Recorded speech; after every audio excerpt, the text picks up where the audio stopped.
Sean C6 here again. I've had a decent amount of question on what actual build I'm using in my videos for the greater rifts and everything. It's not the exact build that I used in the huge crit one. So pretty much the skills are the same. The main thing on the build, Tempest Rush with Flurry, obviously that's how you get your damage. The 150% stacks 100 times for 15,000% if you go all the way up. Lately I haven't even bothered because it ends up being better to just drop lots of little ones. I'm using Mantra of Conviction, 16% damage with Overawe. You could really use any of them. It's not really build defining. I just found it was the most actual benefit with this. Epiphany Insight. You could use any Epiphany really if you could keep up the spirit. This is my main spirit regeneration, so that's why I'm using the one that's 45 per second. Circle of Life, this is my main healing. I found life per spirit spent is difficult to get, one, with this setup, and isn't as good. So if you have a little bit of globe bonus, you end up doing 200,000-ish life heals, and then a bunch of cooldown, which I think I'm at 65-ish%. So that 15 seconds is actually once every 6 seconds or whatever. Serenity Ascension, so you get 4 seconds of invincibility with the cooldown. You end up having it up about 60% of the time. And then I'm using Blinding Flash with 29% damage because when you are dropping them, 29% of multiple billions is a huge amount. So I try and hit Blinding Flash right before I drop any of my Tempest damage, let goes kind of thing. Beacon of Yatar, you need a lot of cooldown to maintain the spirit for how I'm doing it. Harmony is just a lot of toughness. Momentum, you're going to be running the entire time, so it's basically a 20% damage buff for everything. And Exalted Soul, so you get more spirit regeneration and an extra 50 spirit to the globe for when Epiphany isn't up, because unless you have a ridiculous amount, you're not going to have infinite Epiphany. So I have about 65%, so in the downtime, this drains, but I have 4 spirit regen plus enough actual globe to hit my Epiphany and get it back up before I run out. So for gear, this is what I'm currently using. In all the videos where I'm doing greater rifts and everything, I was using the Sunkeeper, and I'll talk about that in a minute. So I'm using Sunwuko's helmet. I put Tempest Rush on because that's all the damage other than the little bit from Sunwuko's explosion, which is pretty much negligible. So that's 14% pure damage. Sunwuko's shoulders. Probably need cooldown there. I got cooldown on pretty much everything I could so that I can maintain my spirit. I got cooldown Sunwuko's gloves too. I'll talk about possible swaps in a minute too. So I'm using Born's chest with Born's weapon. I crafted that, obviously, it's ancient and all that. So that's another extra 10% cooldown that you can get. And I like the idea that it's crafted, so you could make that as soon as it goes live. So that's why I'm just stacking mats, and I'll craft one of these as soon as the patch is live. I just have a cold crit socket amulet, and I'm using Bane of the Trapped. It is pure damage now, especially since the explosions from Sunwuko's, if you're using cold, affected also. So everything's going to be affected by it. I'm also using Crimson's. Now, 10% cooldown, it's the most you can get out of these 2 slots. That's why I'm using it at the moment. I'm still looking at other possibilities. Hexing Pants of Mr. Yan. They are pretty much key to this build. it would be a lot less damage and a lot more resources to mitigate if you don't have this. So hopefully you can get that. Um, Reaper's Wraps, I just crafted some.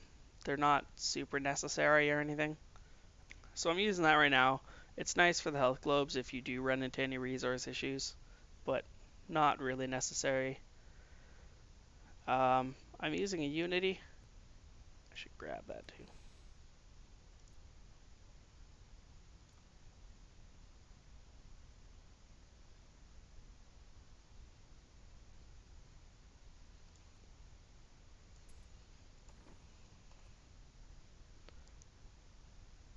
Using a Unity right now.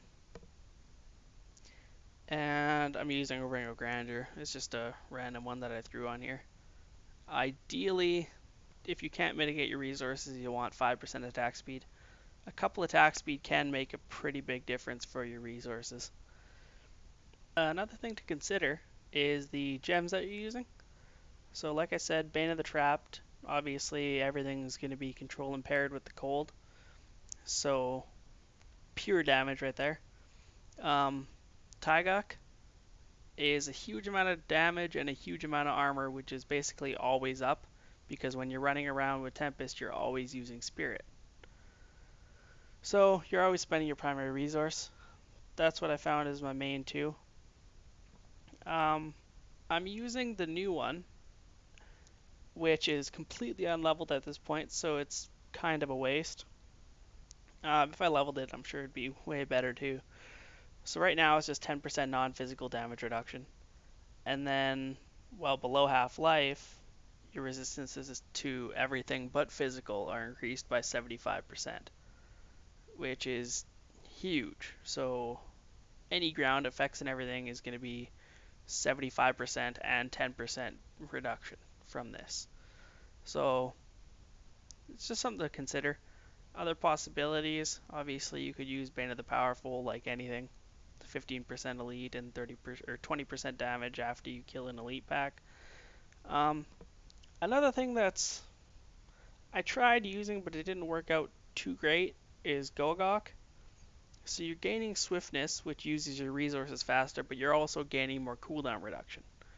The problem is the cooldown reduction doesn't get your resources as fast as the attack speed uses it. So unless you have extra cooldown reduction already to maintain your resources with this all the way up, it's not worth using because you'll run out of spirit.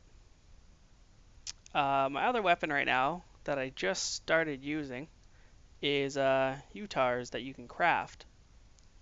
So you could go 10% damage if you can mitigate if you can mitigate your resources.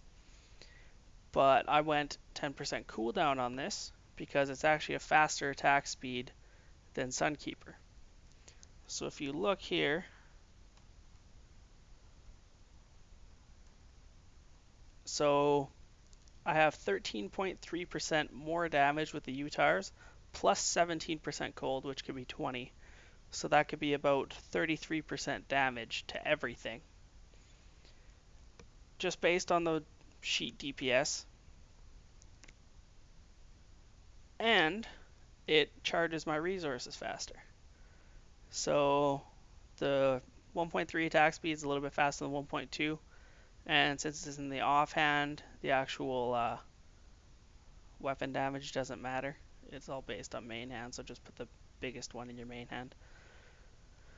So I just switched to the UTARs. I haven't noticed a significant increase, but it'll be a 30% increase to everything, basically, instead of just elites.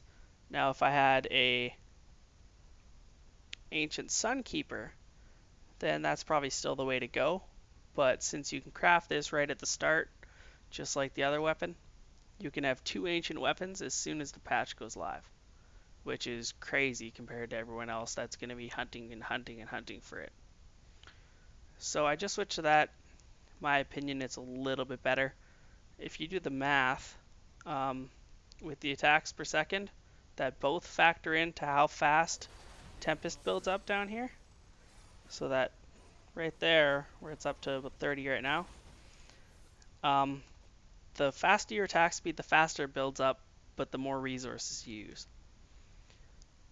So that's why I had to keep with the 10% cooldown. Otherwise, I don't have enough resources. I ran out before my epiphanies back up. But it is still about 4% faster, which means I get my stacks 4% faster, which is always good if you're trying to build them up real fast and drop them. You could get more attack speed on places, maybe a 7% Ringer Grandeur until you max it out perfectly. So that's the ideal way to go.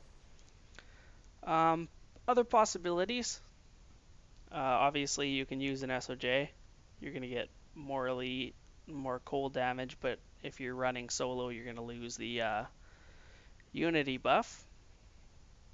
You can use these bracers, obviously roll them to cold, and you'll be immune to knockback and stun effects, which is really good because if you're running and you get knocked back or stunned, you stop and you drop your stacks that you have. So it's really annoying when you're running and that does happen, so that is a possibility to use. I just haven't yet because I don't have Ancient Ones and it hasn't been that big of a deal. You can use the Sun Wuko's Amulet if you have a good one. This one's mediocre. I'd rather have the stats on my Squirts necklace right now and use the helmet. If you did use the amulet, then you could use other helmets. The main ones people think of are Leoric's, and then you get basically double the cooldown from that slot. So that's good if you need the cooldown and you can still maintain. This is another possibility if you're using the same build. So I'm already using Blinding Flash. If you don't have enough resources and you're using this helmet, every time you hit Blinding Flash, you gain 142, which is actually multiplied by the 25% of your hexing pants. So if you're moving using the resources, every time you hit that, boom. So that's a huge help if you don't have enough resources. It's an idea maybe if you didn't have hexing pants to use Laws of Seth. Right now I found the biggest balance of being able to keep my resources up and the most damage is using this amulet with these 3 pieces. Another possibility, if you don't want to use Born's weapon, you could use the shoulders and use a Sun Wuko's amulet. The main problem I have with using an actual Sun Wuko's amulet is I don't have a really good one. I have a Fizz one, I have this one on the PTR, which is mediocre. And I got a couple on live, but nothing that competes. So right now for me it's not worth using it, but ideally if you had a really good Sun Wuko's amulet it'd be nice to use. And then you could use Born Shoulders, still have the cooldown reduction bonus, and you could use whatever weapon you wanted. So maybe a Utars and a Sunkeeper. It would regen or use Spirit a little bit slower and stack slower, but probably a lot more damage overall. That also brings the Furnace. I just have a random strength one here. Furnace, any two-hander really, or I think it's the Wrath of the Bone King, which has cold damage on it for two-hander. So you're going to hit for a lot more damage using this, which based on looks of it, probably about 75% more damage. But if you look at the bottom there, where it's stacking up, it is way slower. So that's the problem that you run into. I found it's not worth using it because of how slow it does stack up. So that's why I'm using my current setup of weapons. Another possibility is using a Vigilante belt instead of Crimson's, and then that opens up the boot slot. If you wanted to, you could use Crudus boots and Ally instead of maybe Breath of Heaven if you don't need the healing, or Blinding Flash if you don't want the damage, or you want the constant damage of the 20% from that. That's also if you can afford losing that little bit of cooldown that you lose, plus you lose toughness. And another possibility is also Ice Climbers. So I'm not sure what the overall total best build is going to be yet, but I found this one to work pretty good so far. And when you have hexing pants active and you get your momentum going, I'm already at 1.66 million sheet with almost 15 million toughness. So that in combination with Serenity being up most of the time and being able to get out of mobs and having the Breath of Heaven healing, it works pretty good. If you have any other ideas or comments or opinions, feel free to ask or post them or do whatever. And thanks for watching and have a good one.